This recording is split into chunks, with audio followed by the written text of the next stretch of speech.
Hello, my name is Philip Terry, and today I'll be talking to you about YouTube and profitability.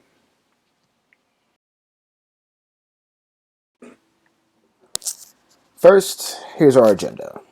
I will explain YouTube monetization and how you can become monetized, the criteria to do that. Then we will go over money logistics, how you get paid, what you need to do to get paid.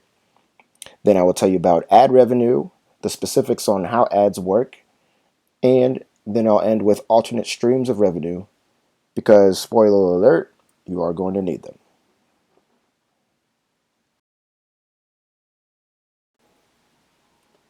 Fan funding was the old way to make money on YouTube. I believe YouTube felt they weren't receiving their proper share in profits because YouTube users were able to tip their favorite content creators directly. So eventually YouTube moved to its current system called monetization. To even begin monetizing your YouTube channel, you need 4,000 public watch hours in the last 12 months and 1,000 subscribers. Then you can apply for monetization and your channel will be reviewed to make sure it follows the YouTube monetizing policies. So, cost per impression is the metric YouTube uses to gauge how much they're going to pay you. For short, we call this CPI. Every time someone sees an ad on your videos, it counts towards your account. At 10,000 views, the potential to get paid truly begins. With every 10,000 clicks, your number goes up. You can download tech like vidIQ that will allow you to see analytical data for each specific video, and you'll learn which hashtags are working and which aren't, and this can help you raise your video watch hours, your views, and overall channel awareness.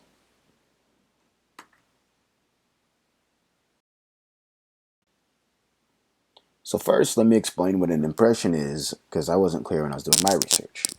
An impression is simply a thumbnail to another video. The photo here shows some impressions. If you were looking on it on a desktop, this is how it would look. In the blue box would be a picture, and then underneath would be a description. If you were on a mobile, it would work the same way, but you would only see one thumbnail at a time. 50% of this thumbnail must be displayed to get an impression. They work for search results on the YouTube homepage and on feeds, as well as up next recommendations and playlists. Be careful though, because impressions do not count towards external websites, on YouTube TV, YouTube Kids, YouTube Music, or even on gaming apps. And impressions aren't those cards at the end of some of the videos or end screens. A click-through rate is the rate at which people click on the impressions shown.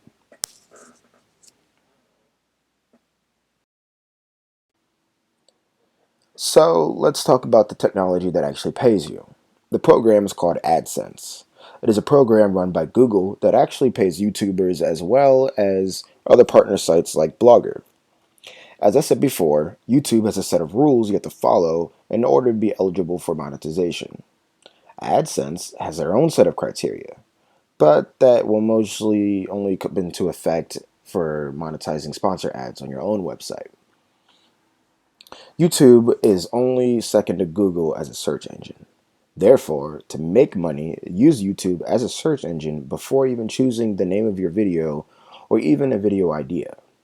To utilize the search engine, begin by typing out words into the search bar and see what titles are appearing first. You're looking at what people are searching for the most, so you should use these words in your titles, or even to make new videos. In my example here, I typed in how to into my YouTube search bar, and I see things like how to cut men's hair, or how to cut your own hair. This is probably because of the quarantine shutting down barbershops. Therefore, if I make a video talking about how to cut hair, I will most likely get views.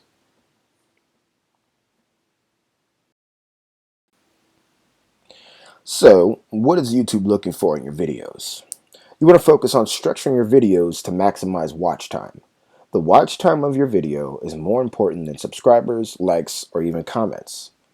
During my research, I came across a guy named Sean Cannell. He's a YouTube influencer who specializes in teaching entrepreneurs the best way to utilize YouTube. So I decided to take his course on utilizing YouTube. He says the best framework for your video is this.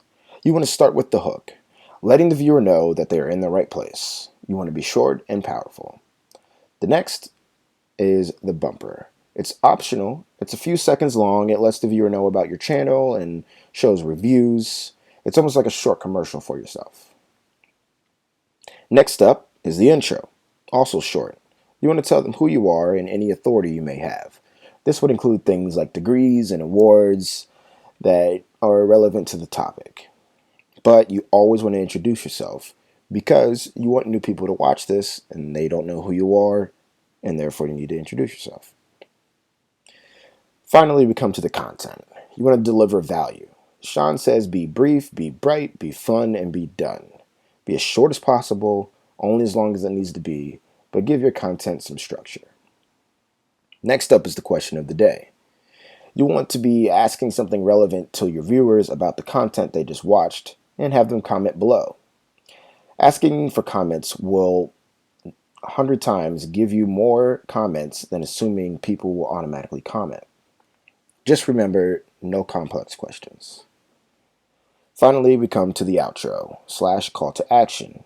You want to quickly end your video and then tell the audience where they can see more of your content easily with links and cards on the screen.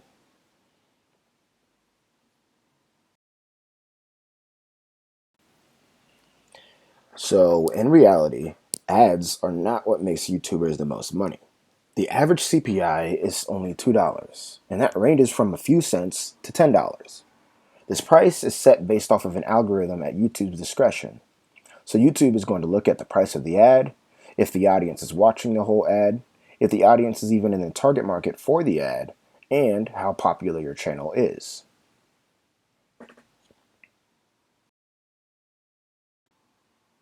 Okay, so you have a solid channel and you're making solid videos, but you know that ads aren't the way to make money. How do you make money off of YouTube? The first option you have is to sell your product with Shopify links in the videos. Again, YouTube is the second largest search engine. Say you have a product, somebody could be searching for it right now. Go to YouTube, see you or somebody else using your product, and then click on the link to your product and buy it through Shopify. You can also use free videos that you're making on YouTube to attract people to your website. There, you can sell them premium videos using websites like Yondo. The next option you have is affiliate marketing. Companies can pay you to have their links to their websites on your videos. You will then get paid off of the amount of clicks and buys from your specified link. Sponsorships are a great way to make money off of YouTube, and you don't have to give YouTube a cut of that money. You can also still make money from the ads that YouTube is putting on your videos. We'll go more into this next. The other option you have is in person. Once you're popular enough on YouTube, you can move to live shows or even speaking events. You can be booked for commercials and acting gigs, etc.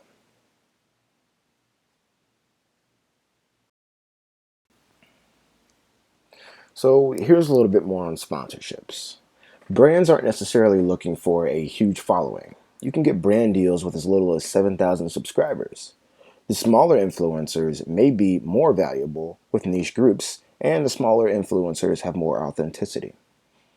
But make sure that you choose a brand that already fits with what you're doing. You don't want to choose a brand that's out of left field and then your viewers will think you have sold out or something fishy is going on. So some key things that you can use are keywords everywhere. It's a Chrome Edition app. It's an extension and it shows you cost per click. FameBit is another great tool and it links content creators with brands. When you do have a sponsor, ask for coupon codes or special links. This will reward your viewers with exclusive rights and discounts for watching your specific video.